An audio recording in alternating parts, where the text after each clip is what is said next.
Bonjour à tous, je vais vous parler du rôle du Parlement dans les relations internationales et les relations internationales au sein du Parlement.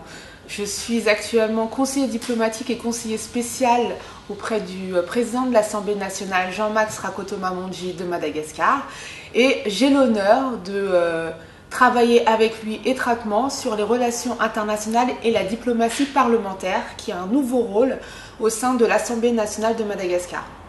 Madagascar dispose d'un parlement composé de 2 chambres, du Sénat et de l'Assemblée nationale, mais seule l'Assemblée nationale dispose d'une diplomatie parlementaire.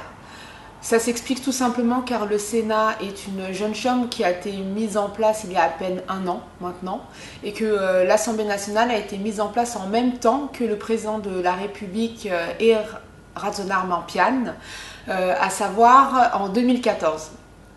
La question s'était posée pour Madagascar car elle avait été sortie du concert des nations des parlements depuis le coup d'État de 2009, où effectivement plus aucun lien n'avait été fait officiellement de la part de cette chambre avec ses homologues. Lorsque le président Jean-Max Rakotomamondji a pris ses fonctions en février 2014, il a été tout de suite question d'ouvrir le Parlement, l'Assemblée nationale, avec ses amis. Alors, d'abord, ça a été sur l'espace régional, l'océan Indien. Donc, nous avons pris contact directement avec l'île Maurice, les Comores, les Seychelles, mais aussi nos amis mozambicains et sud-africains, qui sont des partenaires historiques de Madagascar. Force est de constater que Madagascar appartient à diverses intégrations régionales, telles que le Parlement panafricain qui concerne tout le continent africain. Il y a aussi les instances de la francophonie, plus particulièrement l'APF. Et c'est dans ce cadre-là que Madagascar a développé sa réflexion diplomatique et internationale, appuyée des initiatives de l'UIP, l'Union des interparlementaires. La question était de savoir, une fois que Madagascar a réintégré officiellement ces instances, que fait-elle de ces relations et comment elle travaille de façon étroite et cohérente avec l'exécutif. Car, comme vous le savez, la diplomatie est ce qu'on appelle une chasse gardée du président de la République. Néanmoins, il existe par la capacité du président de l'Assemblée nationale, à savoir de disposer de sa diplomatie parlementaire, de travailler de manière stratégique avec l'exécutif pour que les choix stratégiques du président de la République soient respectés et approfondis. Je prends l'exemple de la mise en place ou plutôt de la préparation du sommet de la francophonie et de la 42e session de l'APF qui s'est faite pour toutes les deux à Madagascar. Les 2 instances, enfin les 2 pouvoirs ont travaillé de concert. L'un et l'autre ont travaillé ensemble, ce qui était assez rare dans les habitudes constitutionnelles malgaches, et je dirais même assez rare globalement, puisque c'est l'une des rares fois où un sommet parlementaire francophone se fait dans le même lieu que le sommet exécutif de la francophonie. Donc il était intéressant de voir comment, d'une part, nous avons une diplomatie parlementaire qui avait œuvré pour faire en sorte que le sommet se passe de façon sereine et effective à Madagascar, sur l'appui d'une diplomatie exécutive. L'autre question, ce sont les rapports internationaux. Dans quelle mesure Madagascar, globalement, assoit sa stratégie et dans quelle mesure Madagascar s'appuie de sa diplomatie parlementaire. Madagascar aujourd'hui, j'en suis l'exemple, nous avons mis en place un conseil diplomatique que je sais aujourd'hui, avec une réflexion sur un bureau de diplomatie parlementaire. Nous sommes en train de travailler sur le recrutement, sur les attributions, mais aussi de voir avec le ministère des Affaires étrangères dans quelle mesure les lignes et les dispositions prises par le Parlement, donc l'Assemblée nationale, peuvent coller avec les lignes et la volonté du président de la République. C'est assez difficile puisque il y a effectivement des réflexions qui sont très poussées sur pas mal de sujets, sur des amis de l'espace régional qui effectivement manifestent leur point de vue, le soutien de Madagascar. Aujourd'hui, je peux confirmer qu'il y a une adéquation totale entre la diplomatie parlementaire et la diplomatie exécutive, si je peux me permettre cette redondance. La question est de savoir dans quelle mesure la diplomatie parlementaire appuie la diplomatie du président de la République dans ses rapports avec ses relations internationales. Ce qu'il faut savoir, c'est qu'il y a deux choses. Nous avons la diplomatie parlementaire et nos relations internationales, qui sont deux choses différentes. Pour les relations internationales, cela comprend les différentes coopérations que nous avons avec nos partenaires, que ce soit les bailleurs, par exemple ESA, qui vient nous appuyer sur des projets, sur nos projets, nos besoins d'appui technique auprès des fonctionnaires et des parlementaires, excusez-moi, à savoir, ça peut être l'appui sur la lecture d'une loi de finances, dans quelle mesure le rôle d'un parlementaire peut permettre d'amender une loi. Donc ça, effectivement, ça relève de la coopération et donc de nos relations internationales. Ça peut être aussi l'appui d'un autre pays, d'un pays ami. Par exemple, si demain, avec nos amis sud-africains, nous décidons de développer un appui technique avec notre Parlement, ça constitue une vision plus technique qui relève plus des relations internationales que de la diplomatie parlementaire. Néanmoins, le fait de travailler avec un pays ami relève aussi d'un choix stratégique de cette diplomatie.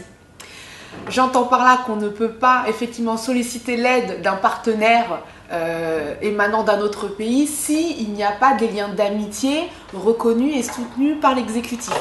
Donc charge à moi, avec le président de l'Assemblée nationale, de réfléchir assez soigneusement sur les choix et les appuis, mais aussi sur la capacité de l'Assemblée nationale à exprimer ses besoins dans le cadre des relations internationales qui aujourd'hui nous appuient essentiellement sur l'aspect technique. Maintenant, après 3 ans de mise en place de l'Assemblée, Madagascar, je parle de son Parlement, est en phase de stabilité et nous travaillons aujourd'hui sur une vision plus large et plus globale pour comprendre dans quelle mesure le Parlement englobant le Sénat peuvent œuvrer dans le cadre des relations internationales.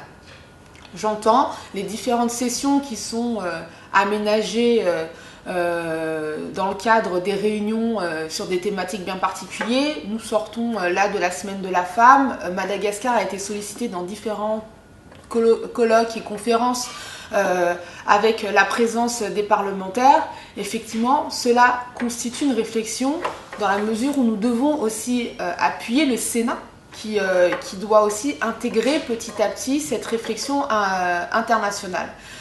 Ce qu'il faut retenir en fait du rôle d'un Parlement, c'est que vous avez deux éléments. Vous avez la diplomatie parlementaire qui est vraiment d'une politique avec des réflexions géopolitiques, stratégiques sur les intérêts des pays amis, des pays qui le seraient moins, des pays qui auraient plus en fait des intérêts bien ciblés. Et vous avez en fait les relations internationales qui sont présentes à Madagascar par rapport au fait que l'Assemblée a sollicité à plusieurs reprises des besoins techniques, des besoins d'appui, qui relèvent aussi pas forcément d'un pays mais d'organismes internationaux. Je prends par exemple le PNUD ou l'ESA qui sont reconnus pour leur capacité d'appui aux institutions. Et vous avez cette réflexion et la responsabilité de la présidence de l'Assemblée à organiser tout cela pour qu'il n'y ait pas de cacophonie parlementaire et de cacophonie diplomatique. L'enjeu étant de toute façon de soutenir une image globale de Madagascar qui soit en cohérence avec les positions du président de la République. C'est une disposition assez particulière puisque ça suscite plus de relations, plus d'interactions hors discussion de politique interne avec l'exécutif et ça améliore aussi les relations avec le gouvernement et la présidence. L'enjeu pour Madagascar, si vous l'avez bien compris, c'est de sortir de son insularité. Nous sommes une grande île qui n'avons de frontières qu'avec l'eau. Donc nous devons travailler étroitement dans cette réflexion de relations internationales sans oublier le rôle et l'apport de la diplomatie parlementaire.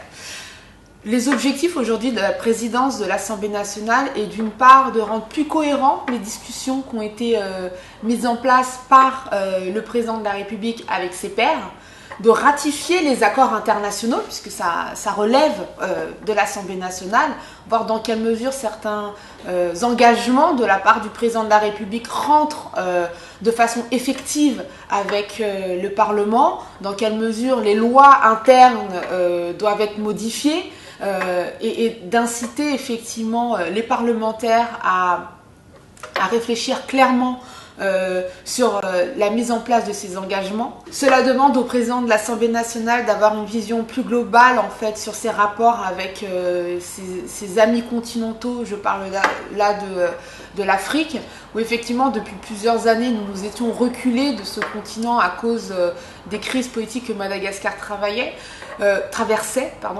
Cela demande à la présidence de réfléchir de manière plus longue, avec plus de vision sur d'autres problèmes que la politique interne. Donc effectivement, pour la première fois, nous avons un cabinet qui réfléchit d'une part aux problèmes en fait que traversent et les questions politiques qui ponctuent le débat politique national, avec des réalités internationales, puisque de toute façon, Madagascar résonne aujourd'hui et clairement de manière internationale, car là, jusqu'en 2018, elle a la présidence de la francophonie. Donc elle se doit de réfléchir dans ses liens, avec ses relations internationales, avec ses amis, pour apporter une meilleure réflexion et de voir dans quelle mesure ces relations internationales apportent au pays. Je conclurai mon intervention en disant que la mise en place d'un cabinet avec un conseiller diplomatique s'est faite de façon compliquée, ça n'a pas été évident. Encore une fois, le mot diplomatie appartient institutionnellement au président de la République. Il a fallu que l'on justifie, puisque cela n'a pas été en fait dans les coutumes et les habitudes institutionnelles du Parlement malgache, de s'arroger de ces questions-là, de mûrir la question et de faire comprendre qu'au lendemain d'une crise, d'un pays qui traverse cette crise, toutes les institutions doivent jouer leur rôle et apporter leur support de médiation, d'amélioration de débat par leur représentation à l'international. On ne pouvait envoyer des députés siéger à l'Union interparlementaire à Genève ou à l'APF ou au Parlement panafricain sans leur donner des directives diplomatiques au préalable discutées avec le président de la République. L'objectif étant encore une fois d'améliorer et de permettre à Madagascar de sortir de son insularité et de sortir de sa crise. Donc si vous voulez, la question même de la diplomatie parlementaire à Madagascar a été le fruit d'un long processus de réflexion et qui n'est pas arrivé de façon spontanée, ni, on va dire, sur un coup de tête du président de l'Assemblée, mais c'est effectivement la mise en place et la gestion par Madagascar du sommet de la francophonie qui a permis le déclic et qui a permis toute une réflexion conjointe avec le président de la République sur une diplomatie parlementaire et sur une meilleure réflexion de ces relations internationales. Je vous remercie de votre attention.